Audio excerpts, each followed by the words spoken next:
आज का प्रश्न है, if the net profit before appropriation made during the year is 50,000 and the bill receivable have decreased bye 10,000 during the year, what will be the cash flow from operating activity. तो net profit आपका कितना है 50 और bill receivable यानी जो current assets होता है उसमें कमी आ रही है, तो ये क्या करते हैं, ये ऐड करते हैं cash flow from operating activity में, तो आपका आंसर हो जाएगा 60,000।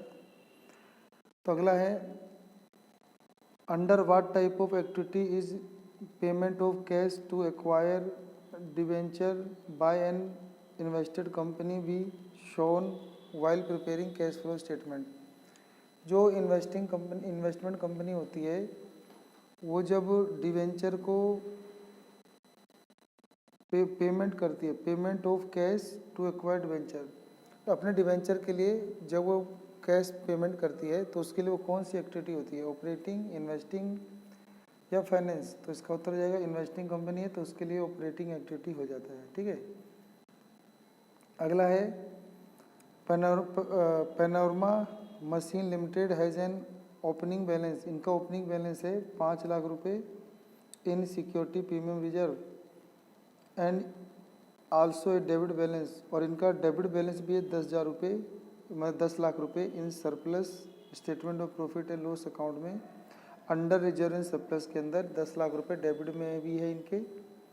ड्यूरिंग द ईयर, वर्ष के दौरान 31 मार्च 2015 को इट इनकर्ड लॉस, उनको लॉस हो गया 15 लाख का, तो how will be shown in note to account on reserve and surplus. तो रिजर्व एंड सरप्लस में नोट टू अकाउंट में कितने रुपए इसको शो करे जाएंगे, तो देखें उत्तर। तो पहले का आंसर 60,000 था, दूसरे का था कि payment of cash to acquire debenture by investing company will be shown under the operating activity in cash flow statement, उनके लिए ऑपरेटिंग एक्टिविटी है।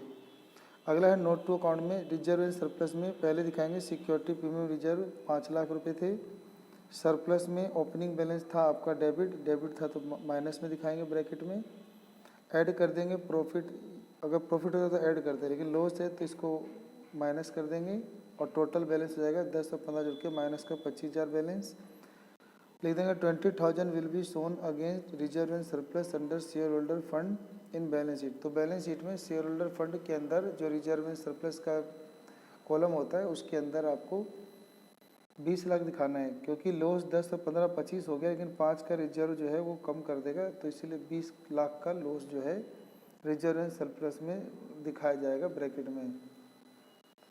अगला प्रश्न है, ये कहता है कि state 2 features of financial statement analysis. Financial statement analysis के 2 गुण बताने हैं।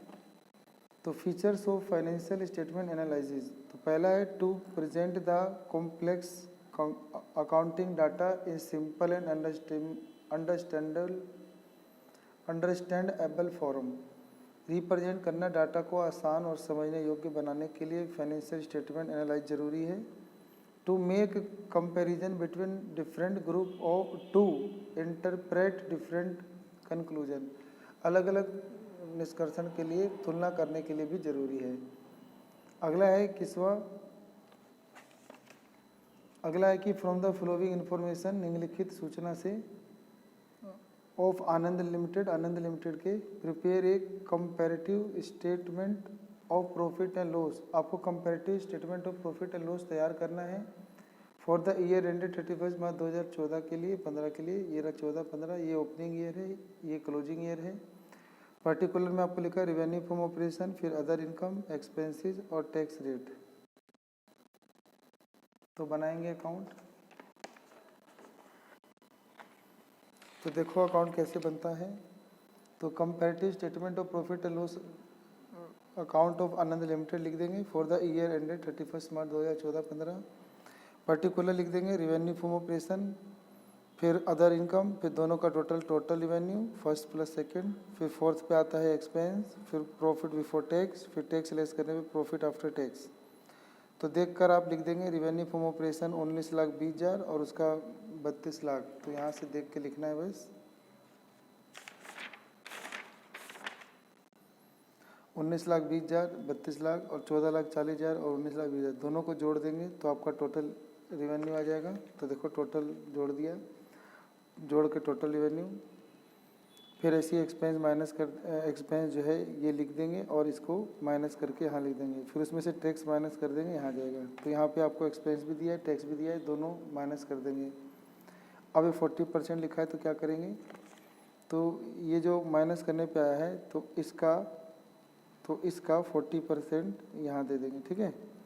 ऐसे इसका भी यहाँ पे जो लिखा है 40% तो वही यहाँ पर माइनस कर देंगे, तो बचा हुआ आपका ये आ जाएगा प्रॉफिट आफ्टर टैक्स। अब ना इन दोनों का डिफरेंस क्लोजिंग माइनस ओपनिंग यहाँ, क्लोजिंग माइनस ओपनिंग यहाँ, क्लोजिंग माइनस ओपनिंग यहाँ, क्लोजिंग माइनस ओपनिंग यहाँ, क्लोजिंग माइनस ओपनिंग यहाँ, ऐसे सारा कर लेंगे और सबका परसेंटेज निकाल लेंगे। तो अब मैं सबका परसेंटेज निकाल लूँगा, तो इसके बटे में क्या लिखेंगे, इसके बटे में लिखेंगे ये वाला कि ये वाला, तो इसके बटे में क्या आएगा बताओ। तो इसको तुलना करेंगे ओपनिंग से, तो इसके डिवाइड में ये मल्टीप्लाई शो करने से आ जाएगा, फिर इसके डिवाइड में ये मल्टीप्लाई शो करने से आ जाएगा, ऐसे ही सारा इसके डिवाइड में ये, इसके डिवाइड में ये, इसके डिवाइड में ये, इसके डिवाइड में ये और मल्टीप्लाई शो करने से आपका सारा ये आ जाएगा, ठीक है। अगला क्वेश्चन है कि current ratio of a company is 2:1। जो कंपनी का करंट रेशियो है वो 2:1 है। स्टेट गिवन रीजन, आपको कारण देना है कि which of the following will improve reducing और नॉट चेंज द रेशियो, कि ये सब जो प्रोसेस करने से ये रेशियो बढ़ेगा या घटेगा या इस पर क्या प्रभाव पड़ेगा वो बताना है। पहला है रिडक्शन ऑफ डिवेंचर करने से इस रेशियो में क्या चेंज आएगा, या फिर दूसरा है purchase of goods against cash में क्या चेंज आएगा। तो रिडक्शन ऑफ डिवेंचर करने से क्या होता है कि कैश तो कम हो जाएगा, ठीक है। तो कैश कम होगा तो क्या होगा कि करंट रेशियो का फॉर्मूला होता है करंट असेट्स अपॉन में करंट रेशियो, तो आपके पास करंट रेशियो कम हो जाएगा, तो इससे क्या इफेक्ट पड़ेगा, तो देखते हैं आंसर।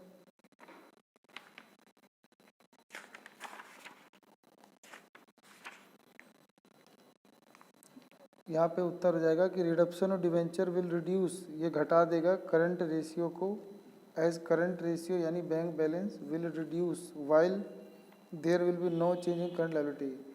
मतलब डिवेंचर की रिडक्शन करने से जो लॉन्ग टर्म लायबिलिटी है उसमें तो कमी होगी, लेकिन करंट लायबिलिटी में कमी नहीं होगी, और बल्कि करंट असेट्स आपका बैंक बैलेंस कम हो जाएगा, तो इस वजह से आपका करंट रेशियो जो है वो घट जाएगा, ठीक है। ऐसे अगला था कि हम क्या कर रहे थे कि परचेज कर रहे थे, परचेज ऑफ गुड्स, तो purchase of goods against cash will not change the ratio. भाई तुमने ना गुड्स खरीदा था तो कैश खरीदा था, इससे आपका कोई रेशियो में चेंज नहीं आएगा। क्यों? क्योंकि as on current assets goodwill is replacing another current assets cash, क्योंकि एक करंट असेट्स घट जाएगा और एक करंट असेट बढ़ जाएगा, तो इसीलिए करंट रेशियो में कोई चेंज नहीं आएगा। तो स्टॉक आना भी करंट असेट्स है, कैश जाना भी करंट असेट्स है, तो एक करंट असेट बढ़ेगा एक करंट असेट घटेगा, तो इसीलिए करंट रेशियो का फॉर्मूला हुआ current assets upon current liability. तो करंट असेट्स में कोई चेंज आएगा ही नहीं, इसलिए नो चेंज हो गई, ठीक है। अगला पर्सन है कि current assets of a company are, current assets से कंपनी का 9 लाख है, करंट रेशियो 3:1 है, लिक्विड रेशियो 1.2:1 है। कैलकुलेट करना है करंट लायबिलिटी और लिक्विड एसेट्स, ठीक है। ये तो बहुत आसान क्वेश्चन है, ये कर सकते हैं आप। पहले तो करंट रेशियो का फॉर्मूला लगा देंगे, current assets upon current liability, current asset 9 lakh दिया था और करंट रेशियो 3:1 दिया था, तो 3 लिख लेंगे, 3/1 यानी 3, और करंट लायबिलिटी को निकालने के लिए इसे मल्टीप्लाई करके डिवाइड में भेज देंगे, तो कट के 3 लाख करंट लायबिलिटी आ जाएगा। फिर लिक्विड रेशियो का भी अनुपात दिया था 1.2:1, तो 1.2 ले लेंगे। लिक्विड एसेट निकालना है, करंट लायबिलिटी अभी 3 लाख आया था, इसको तिरछा गुना कर देंगे, 3,60,000 रुपये आपका करंट एसेट आ जाएगा, ठीक है।